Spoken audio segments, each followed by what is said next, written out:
Assalamualaikum warahmatullahi wabarakatuh. Waalaikumsalam warahmatullahi wabarakatuh. Waalaikumsalam Waalaikumsalam warahmatullahi wabarakatuh. warahmatullahi wabarakatuh. Ini membahas kelanjutan dari materi tentang pendidikan Pancasila. Ya, jadi Pancasila itu disahkan pada tanggal 18 Agustus 1945 yang tercantum di dalam pembukaan Undang-Undang Dasar 1945. Ya, sebelum bernama PPKI tadi bernama BPUPKI ya. Jadi yang diketuai oleh Dr. Rajiman siapa tadi? Rajiman Widyodiningrat ya. Jadi ada yang mengatakan lahirnya Pancasila 1 Juni. Ya. Apakah benar lah Pancasila itu lahir 1 Juni? Ya, Pak. Ya. Ya, karena Pancasila yang saat ini kita pakai adalah Pancasila yang lahir atau yang disahkan pada tanggal 18 Agustus 1945 ya. Nanti ada pembahasan di dalam landasan historisnya ya.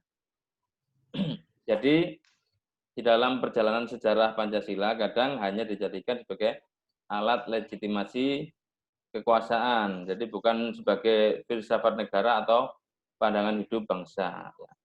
Ya inilah kadang Pancasila disalahgunakan ya oleh kekuasaan. Kadang karena untuk mempertahankan kekuasaan itu pemerintahan yang saat itu menjabat menggunakan Pancasila untuk menyingkirkan atau menggebuk ya dalam tanda kutip menggebuk lawan politiknya ya.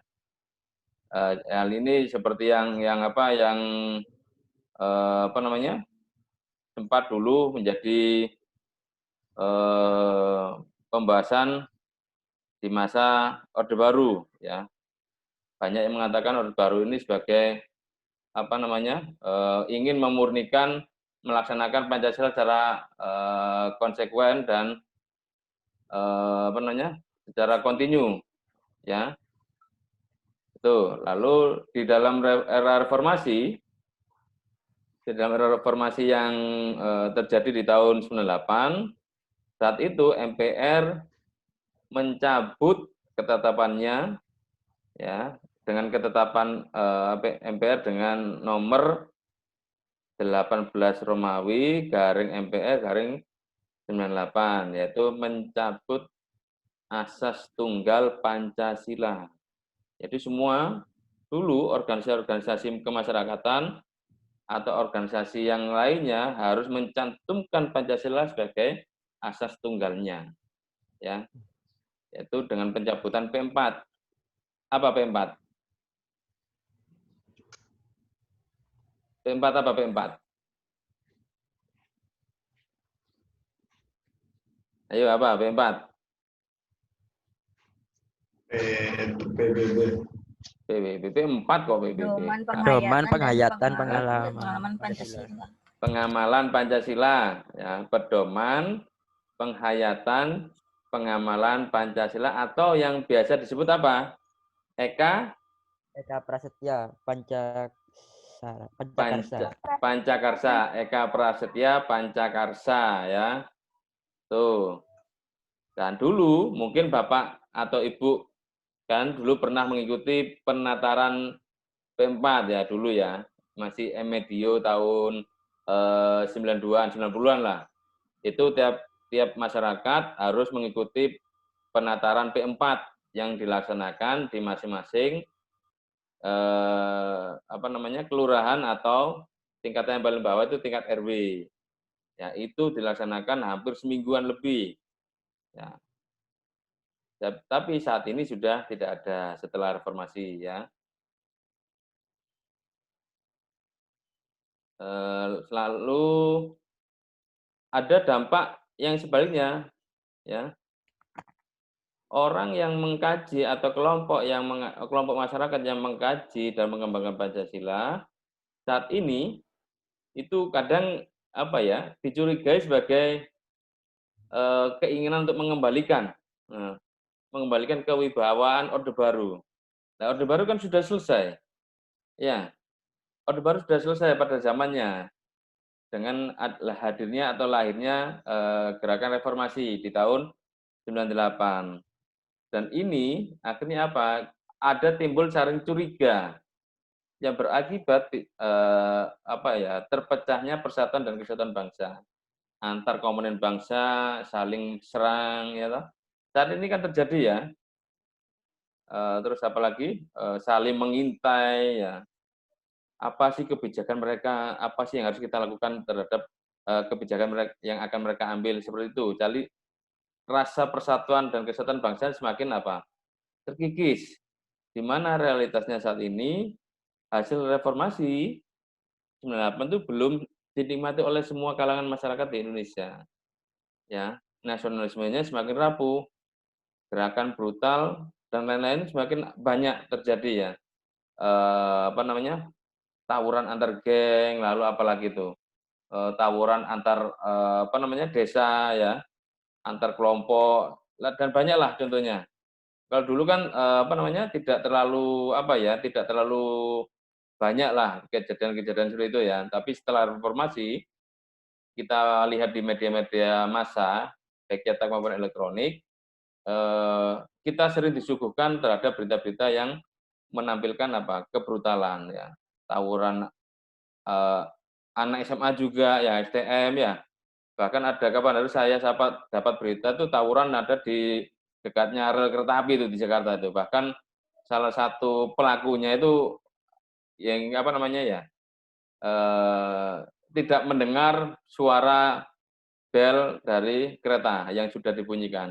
Hingga akhirnya si peserta ya, dalam konteks peserta ya, peserta tawuran ini terbentur kepalanya di bodi kereta dan jatuh tersungkur.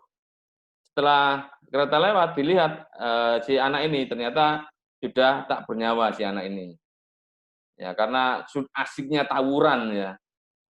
Jadi jiwa anak muda untuk tawuran itu menghalangi pendengaran ya. Kalau ada kereta lewat di belakangnya. Ya, jadi kalau orang-orang mengatakan oh arekku sudah terjangkit setan budek ya. Jadi ada kereta dan sudah ngebel ternyata enggak dengar itu si anak itu. Ya. Selain itu dengan adanya lahirnya reformasi ini membuat adanya pengaruh-pengaruh ideologi liberal, sosialis, komunis masuk ke Indonesia. Ya, dan akan lambat laun bisa jadi kalau kita tidak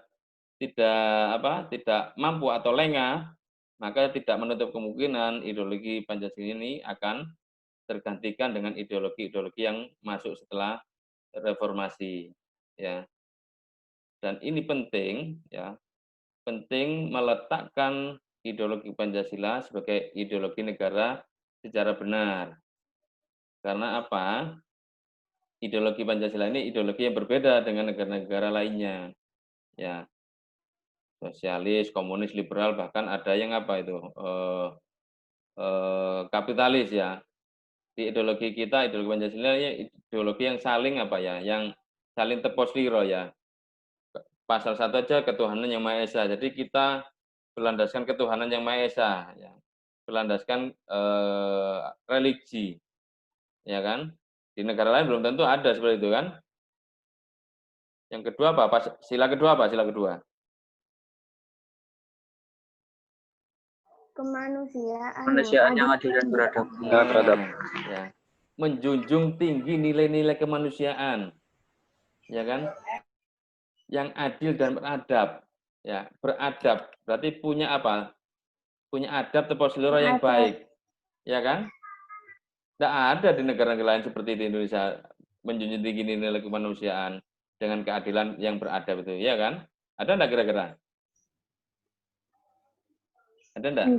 Enggak ada. Nah, yang berarti para pendiri bangsa ini baik father maupun mother itu sudah sudah menanamkan jiwa kemanusiaan di dalam kehidupan berbangsa ini ya.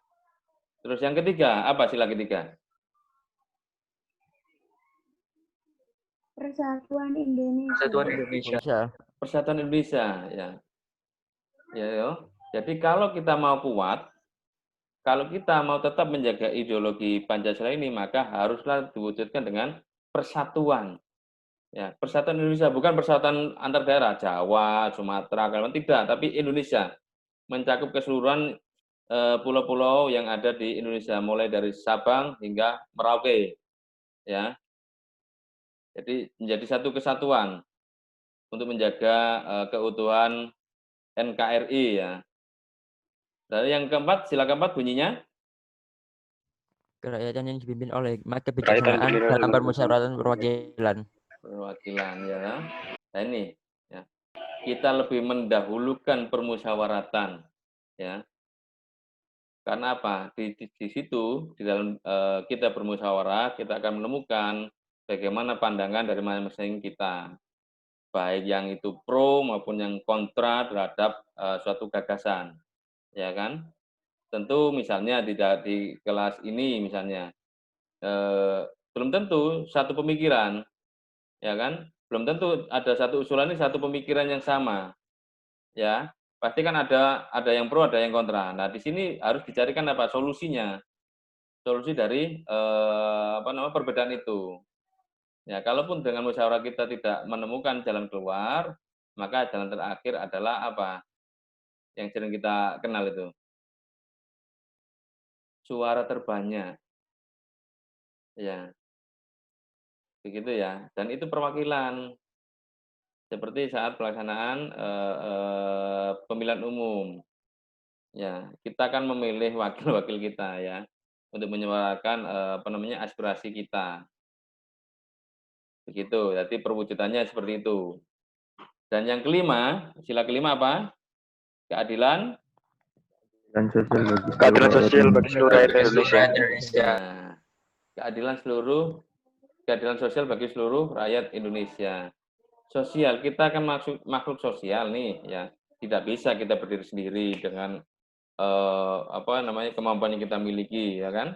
Pasti kita akan memerlukan orang lain untuk bersosialisasi ya. Untuk untuk bertahan hidup lah dalam kata kutip ya. Kita memerlukan orang lain. Tidak mungkin kita bisa mencukupi keperluan kita sendiri ya. Itu ya maknanya ya. Lalu oke, lanjut. Nah, ini di dalam landasan pendidikan Pancasila ada 4 landasan yang nantinya kita jadikan bahan diskusi ya. Ada dari landasan histori, oh ini lupa saya edit. Ada landasan filosofis, ada landasan kultural dan ada landasan yuridis ya. Dalam hal landasan historis tentu dalam dulu sejarah ada ya materi pelajaran sejarah ya.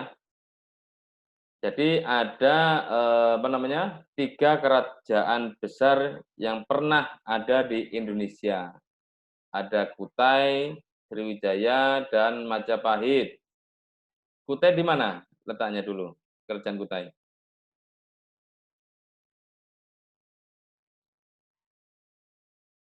Kerajaan Kutai di mana?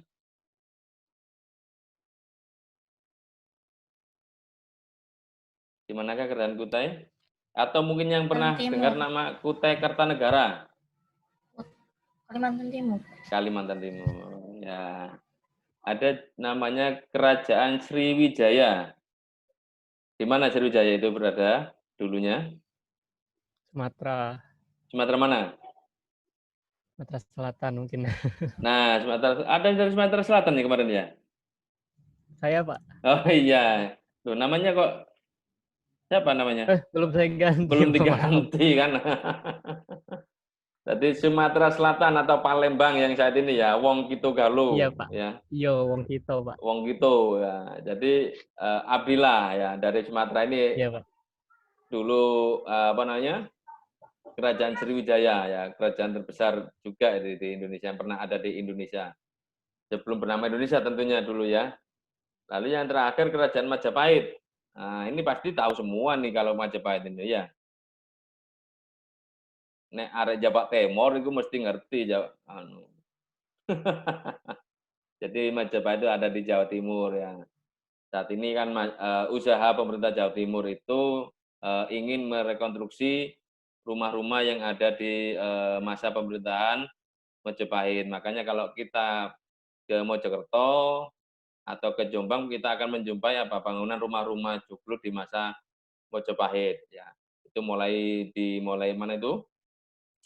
Trawulan, ya, itu semuanya rata-rata rumahnya sudah model-model di kala kerajaan Majapahit, rumah joglonya ya. Bagus itu, jadi kayak terlihat adem gitu ya, melihat seolah-olah kita terbawa ke zaman Majapahit, ya kan?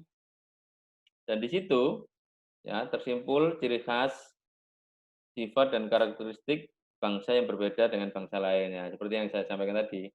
Jadi Pancasila ini berbeda dengan ideologi dari bangsa-bangsa yang lain, di mana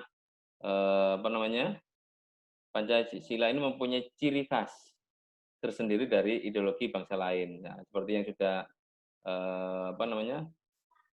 sebelumnya tadi ya, di mana nilai-nilai yang terkandung di dalam Pancasila secara objektif historis telah dimiliki oleh bangsa Indonesia ya sejak dulu, sebelum penjajah masuk ke Indonesia ya. Jadi di masa-masa kerajaan itu sudah ada ya karakter bangsa Indonesia, sudah ada dengan cerminan dari kerajaan itu, kehidupan masyarakatnya seperti apa ya, model pemerintahan seperti apa masih ada ya. Jadi sudah mendarah daging ya. Hal ini penting bagi generasi penerus seperti saya, kalian ini untuk mengkaji ya. Mengkaji, memahami dan mengembangkan nilai-nilai Pancasila berdasarkan pendekatan ilmiah. Kan banyak tuh ya literasi yang yang menuliskan tentang Pancasila ya, banyak sekali tuh. Pancasila itu secara ada yang mengkaji melalui historinya, ada yang mengkaji tentang perjalanan sejarahnya ya, itu ada ya. Kenapa? Jadi banyak sisi yang digali, bahkan ada Pancasila yang menuliskan perkembangannya saat ini, banyak sekali ya. Kalau misalnya kalian pas longgar atau pas gitu, bisa datang ke perpus. Nah, berhubung perpus kampus ini masih terbatas, jadi bisa ke perpus kota maupun ke provinsi ya. Jadi bisa mencari Pancasila itu dari terserah kalian nanti mengambilnya dari segi apa, mencari infonya dari segi sejarahnya atau perkembangannya atau implementasinya, itu ya.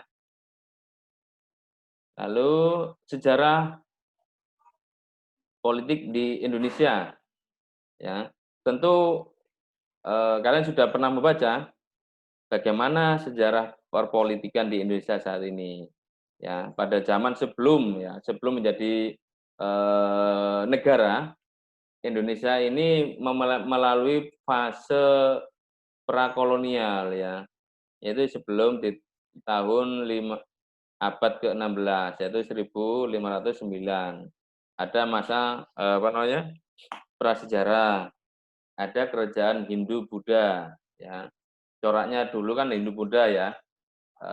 Baru ada kerajaan Islam, itu diwakili oleh kerajaan Demak Bintoro ya, yang ada di mana Demak itu? Dari mana Demak? Di mana Romeo? Di mana daerah kerajaan Demak, Romeo? Di mana? Silakan unmute, nggak apa-apa, silakan. Yang punya usulan di mana letak kerajaan Demak? Ayo, di mana? Jawa Tengah. Jawa Tengah, betul. Ya, ada di Jawa Tengah kerajaan Demak ya. Lalu ada kerajaan Mataram. Di mana kerajaan Mataram? NTB. Oh, kerajaan Mataram. Kalau Mataramnya ada di NTB. Kerajaan Mataramnya di mana Mataram? Ada di Jogja saat ini. Jawa. Ya, dulu sebelum menjadi Kesultanan Jogja dan Kesultanan Surakarta, itu menjadi satu, namanya Kerajaan Mataram. Ya, jadi Mataram bukan berarti ada di mana kerajaannya di NTB. Jadi dulu ada namanya Perjanjian Giyanti namanya ya. Perjanjian Giyanti yang dibuat di masa VOC, itulah awal terpecahnya Kesultanan Ngayogyakarta Hadiningrat dan Kasepuhan Surakarta. Itu awalnya situ, jadi satu wilayah dulu ya. Lalu di zaman kolonial, nah ini mulai VOC ya. VOC di tahun 1509 sampai 1945. Dan ternyata juga kita ini pernah dijajah oleh Portugis. Ya, sebelum VOC di masa VOC. Nah, itu mulai perdagangan rempah dulu ya.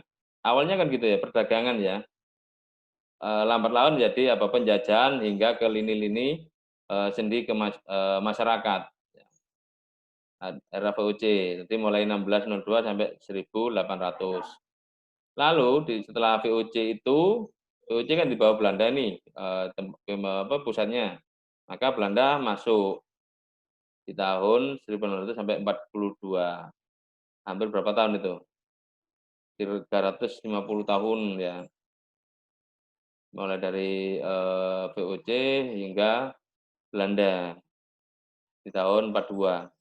Lalu setelah Belanda menjajah Indonesia, digantikan Jepang. Ya.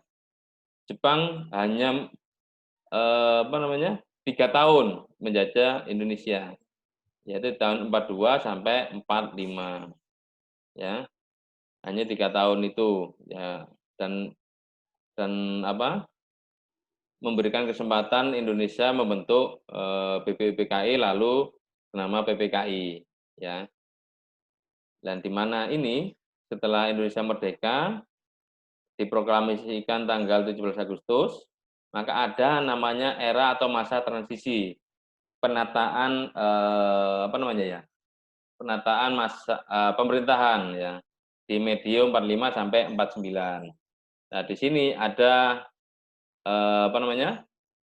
tentara sekutu ya yang masuk ke Indonesia. Siapa dia?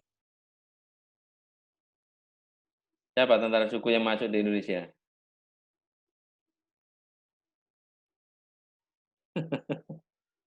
Siapa? Dari negara mana? Negara England. Mana England? Hah? Inggris. Inggris, betul ya. Jadi Inggris ini masuk ke Indonesia, ya, masuk ke Indonesia melalui mana? Tanjung? Batasan. Apa? Tanjung Priok. Tanjung Perak. Ya. Tanjung Perak, lah masuknya ke Tanjung Perak itu membonceng ada tentara Nika Nederland, ya, membonceng ingin melakukan agresi untuk merebut kembali Indonesia yang sudah diproklamasikan 17 Agustus 45. Ya. Ya, jadi disitulah muncul agresi militer. Agresi militer terjadi berapa kali? 2 kali, Pak. 2 kali, oke, ya. Tuh. Jadi awal-awal untuk mempertahankan kemerdekaan yang sudah diproklamasikan, itu masa transisi. Lalu setelah masa transisi lahirlah masa Orde Lama di tahun 50 sampai 59. Ya. Di bawah kepemimpinan Presiden Soekarno. Setelah itu ada demokrasi terpimpin, masih sama. Ya, kepemimpinannya di bawah Presiden Soekarno. Lalu timbullah operasi Trikora di tahun 60 sampai 62, konfrontasi Indonesia terhadap Malaysia. Hingga tercetuslah atau meletusnya gerakan 30 September 65. Di mana saat itu negara memiliki paham ideologi komunis. Nah, Nasional. nah, hasil pemilu 1955 itu membuat Indonesia mempunyai pedoman Nasakom, ya, tiga kekuatan yang dijadikan satu menjadi Nasakom, yaitu nasionalis, apa? Nasionalis, misalnya nasnya kan Agama dan nasionalis. komunis. Hah? Kan Nasionalis, nasa. agamis, dan komunis. Oke, nasionalis, agamis, dan komunis. Nah, inilah yang Komunis. menjadi pertentangan saat itu, ya, di tahun 65. Setelah itu, ya, setelah terjadinya pemberontakan gerakan G30 SPKI itu, maka di titik awal lahirnya Orde Baru di bawah kepemimpinan siapa? Soeharto. Pak Soeharto, ya. Soeharto. Setelah mendapatkan mandat dari Presiden Soekarno berupa surat apa?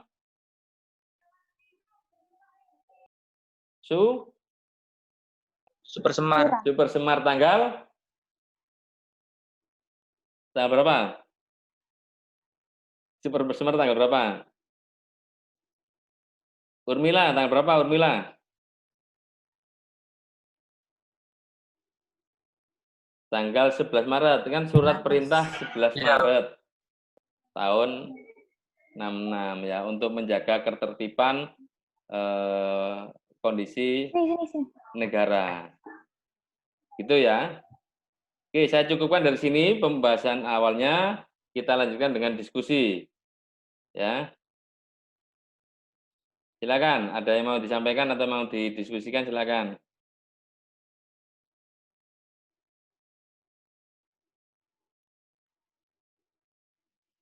Ayo, ada?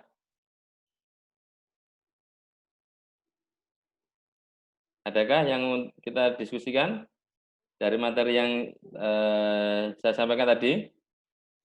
Silakan. Ini nanti saya ada kelas lagi habis ini. Adakah? Gimana? Silakan.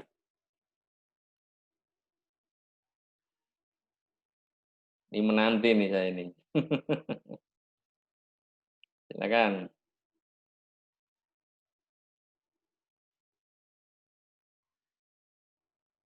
Adakah? Oke ya, kalau gitu saya sementara tutup dulu. Nanti kalau misalnya ada sesuatu yang ditanyakan, bisa disampaikan melalui e-learning ya. Itu ya. Kalau memang belum ada, nanti mungkin di pertemuan berikutnya, kalau ada pertanyaan yang atau hal-hal yang perlu didiskusikan, langsung saja disampaikan. Udah saya nunggu temannya. Jadi, Pak, saya punya pertanyaan gini, Pak, ada bahan yang perlu kita diskusikan. Ayo kita diskusikan bersama. Ya, karena kan ini merdeka belajar. Bahkan kampus kita adalah kampus merdeka.